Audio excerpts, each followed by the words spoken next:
Hey, what is up, everybody? I am here to give you my WWE Raw review for August 17th, 2015. Let me just get right into it. Uh, we had JBL, Michael Cole, and Byron Saxon on commentary for this show, and the Authority, Triple H, and Stephanie McMahon come out.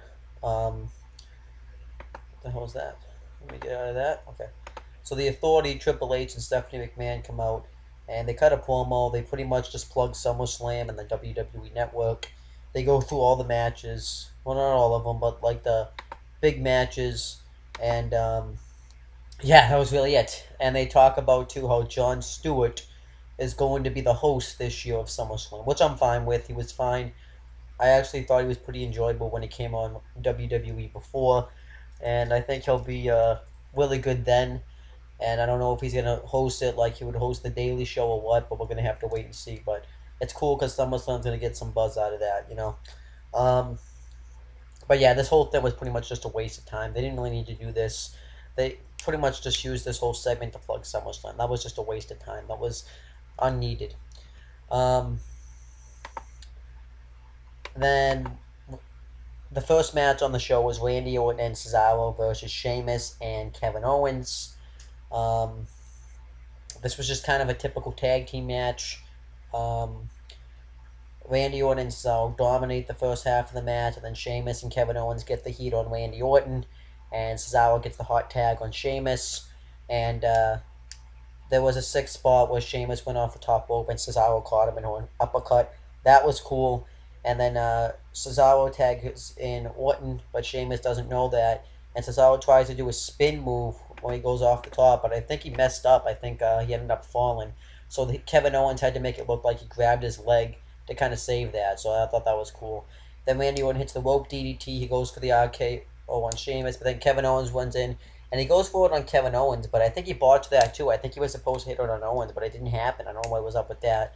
So then Cesaro just, so then he hits it on Sheamus, and Cesaro just holds Kevin Owens, and Orton covers Sheamus for the win. So Orton and Cesaro win. So this was just a really weird match, and there was a botch at the end. So I'm not gonna really trash it because of it's a botch at the end, because botches happen. But this match was just a typical tag team match. And they did announce at SummerSlam that it's going to be Randy Orton versus Sheamus. Again, I don't really want to see that. There's nothing really to do with this feud. Uh, so, yeah. That was it there. Then The Undertaker speaks. He speaks about Brock Lesnar.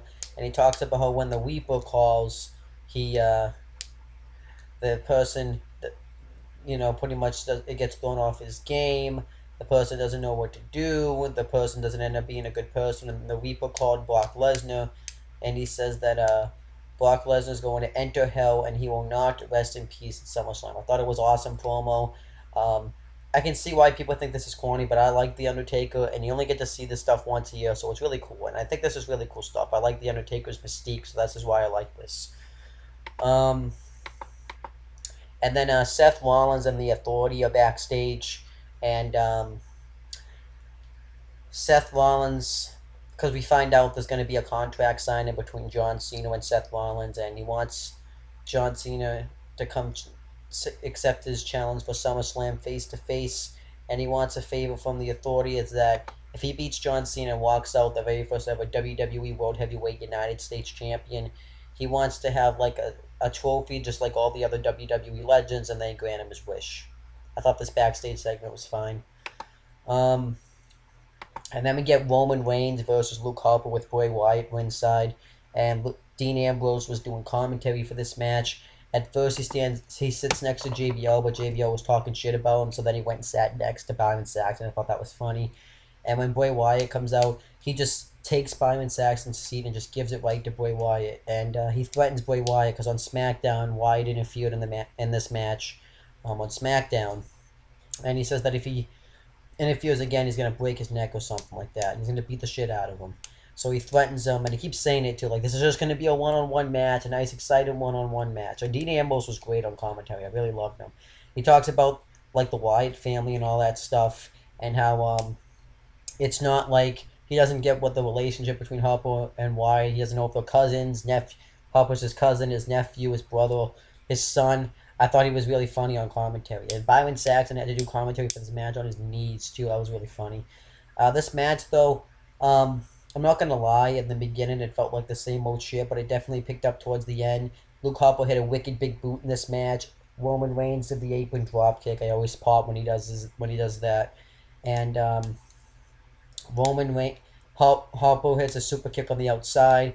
He tries to do the suicide dive on Reigns, but he catches him in a Superman punch, and then he goes back in the win. But Harper hits a tilt-a-whirl side slam on him, and Harper goes for the super kick again, but Reigns hits a Superman punch and the spear for the win. And this match was it was actually a pretty good match. I enjoyed it. And afterwards, when Ambrose and Reigns leave, Bray Wyatt says, "Follow the buzzards." Bray Wyatt's just a fat slob. It feels like he does nothing now. He never wrestles on TV. He only wrestles on pay-per-views. He's not a part-timer. He has to wrestle on TV. That's his job.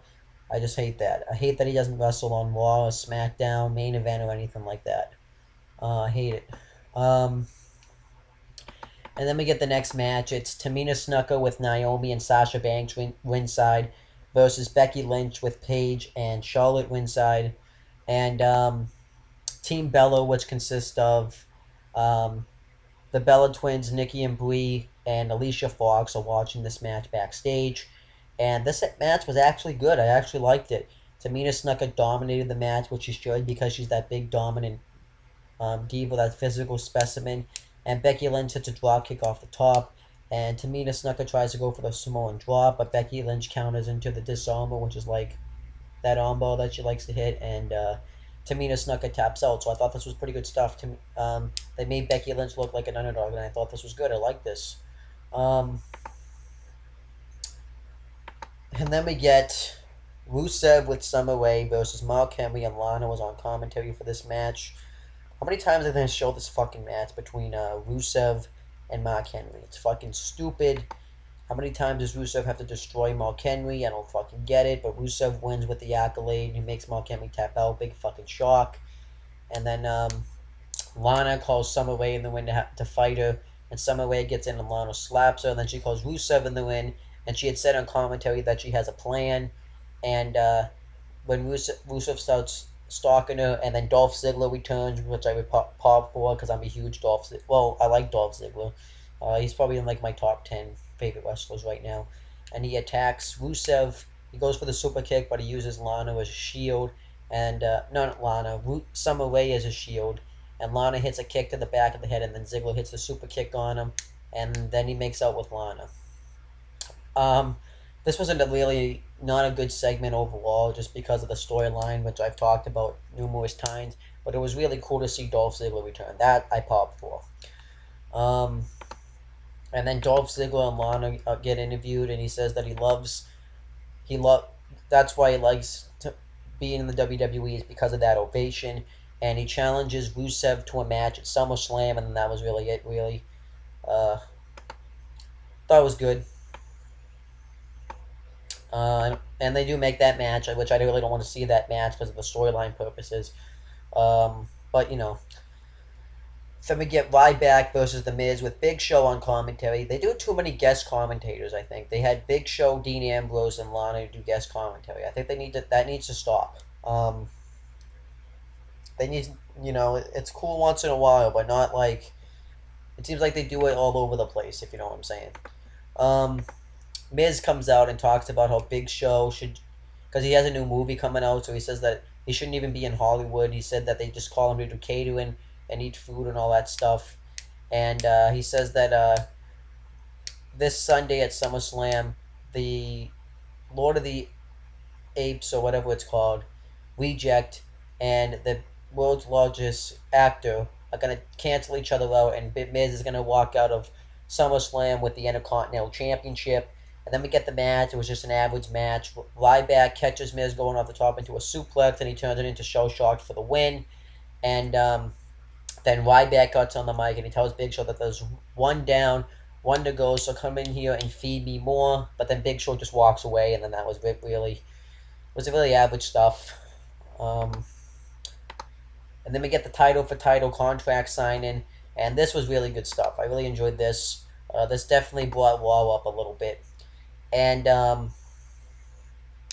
what happens? The Authority went out Seth Rollins, and Seth Rollins thanks Triple H, the Authority, for making the greatest SummerSlam card of all time, and he thanks the fans for something. I really didn't hear what he said there.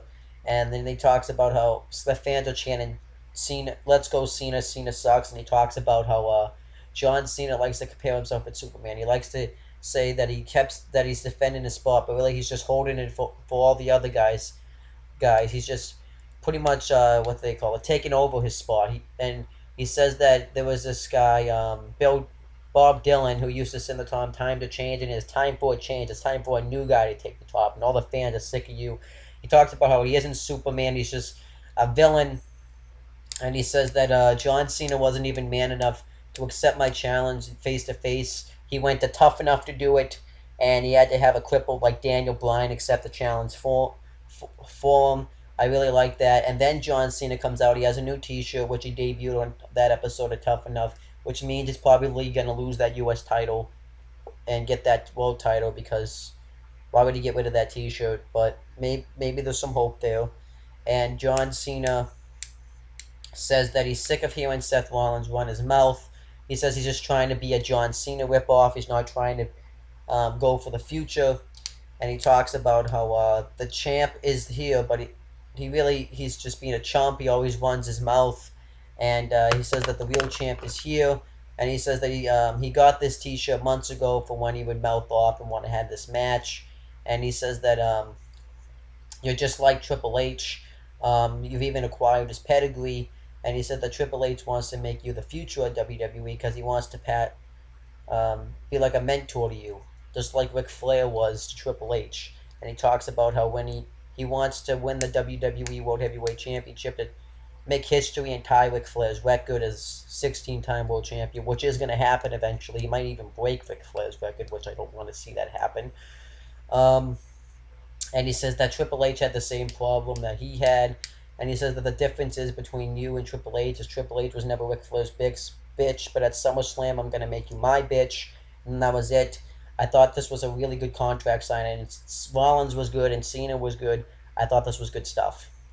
And John Cena's nose does look good, but I still don't think it's a good idea for him to wrestle this match because he still is coming off pretty recent surgery.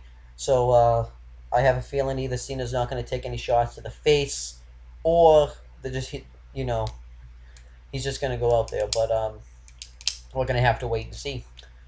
Because after seeing this, because before seeing John Cena now, I really wasn't sure if he should even do this match. Because I saw him on Tough Enough. His nose was still pretty banged up there, but now his nose looks pretty good. So maybe John Cena will be able to do the match. So I don't have my doubts anymore. So then we get this 8-man tag team match. It was the Primetime Players, which consists of Darren Young and Titus O'Neil, who are the WWE Tag Team Champions, and the Lucha Dragons. So we had the Primetime Players and the Lucha Dragons, which consist of Kalisto and Sin Cara. So we had the Primetime Players and the Lucha Dragons versus Los Matadores, which consists of Diego and Fernando, Kofi Kingston and Big E, with El Torito and Xavier Woods, and Woods, Big E, and Kofi all make up the stable known as the New Day. And the New Day come out, they cut the normal promo, and Xavier Woods actually goes off, talk about how the odds are stacked against them because they're the rightful number one contenders for the tag team titles, but it's a fatal four-way at SummerSlam instead. And then Xavier Woods and Kofi are talking about that doesn't rhyme, and then they do the Dooney Rocks. Then I thought that was kind of funny. This was a weird match, and it really wasn't long. So the heel team, Matadores, which they really aren't, so I guess they switched heel. I guess they don't really care about them, so they just do whatever the fuck they want with them. And Kofi and Big E dominate Sin Cara in the beginning of the match, and then Titus O'Neil gets the hot tag, and he starts going off on everybody. And then Xavier Woods comes up to distract Titus O'Neil, and one of the Matadores hits the backstab on Titus O'Neil. But then El Torito gets up there and takes out Xavier Woods for no fucking reason, really. He was up on the apron. He was helping your team win. Los Matadores was on his team, so I didn't fucking get that. It made no fucking sense. And Yeah, that didn't really make any sense there. And then Kalisto hits a roll up on one of the Matadores for the win. He hits like a Hurricane springboard Hurricane roll up, and they win. It was fucking stupid, pointless, and made no fucking sense. Yeah, this is how they build up the tag team division nowadays. So then Stardust and Ken Barrett are backstage, and they cut a promo on Stephen Amell and Neville. I thought it was a really good promo. I don't really remember word for word what they said, but it was really good stuff. They talk about how how the Cosmos is taking over, and it was just really cool. It was awesome. I've Stardust has kind of started to grow on me as a character, uh, and Ken Barrett is a good character, but they just book him like a loser. And then Stardust gives him like a Stardust robe. He actually like uses like the Force to blend it up. It was like really cool stuff. Um, so it was pretty cool. And then we get the main event match on the show. It was Nikki Bella with Brie Bella and Alicia Fox versus Sasha Banks with Naomi and Tamina Snuka. This was actually a pretty good main event match. This was a pretty good match. Nikki Bella dominates the first half of the match, and then Sasha Banks hits the knees to the gut into the corner, and she dominates the match for a while. And then Nikki Bella hits the disaster kick off the second turnbuckle when she starts making a comeback and all the moves, and then Sasha Banks hits the backstabber, tries to cover her, but Nikki Bella kicks out of it. Then she starts pushing Nikki Bella. Nikki Bella goes for a clothesline. Sasha Banks tries to roll her up, but Nikki Bella reverses it into an electric chair. And then Nikki Bella goes for the back attack, and Naomi gets up on the apron. This distracts Nikki Bella long enough for Sasha Banks to get her in the back statement, and Nikki Bella taps out, so Sasha Banks wins. I was really happy with this. I'm really happy Sasha Banks went over. It made sense. I was happy about this, and it was awesome stuff. And great. It was just a really good. It was a good match. It was a good match and stuff too. And then Team PCB, which consists of Paige, Becky Lynch, and Charlotte, get interviewed, and they talk about how Paige says that the two losers this Sunday at SummerSlam will win the win, and they're gonna take care of. Well, they say TCB at SummerSlam. And Becky Lynch says that means we're gonna take care of business, and Charlotte says, and we're gonna do it with Flair, and they all do like the double pinky and thing and stuff. And I thought this was a decent promo, and I am looking forward to this elimination. 6 Diva tag team match. I think this could be pretty good stuff. And then we get the final segment on the show, Brock Lesnar's homecoming, and Paul Heyman hypes up Brock Lesnar, talks about all his accolades that he's done. And then Brock Lesnar comes out, confetti comes down, and Paul Heyman sings like a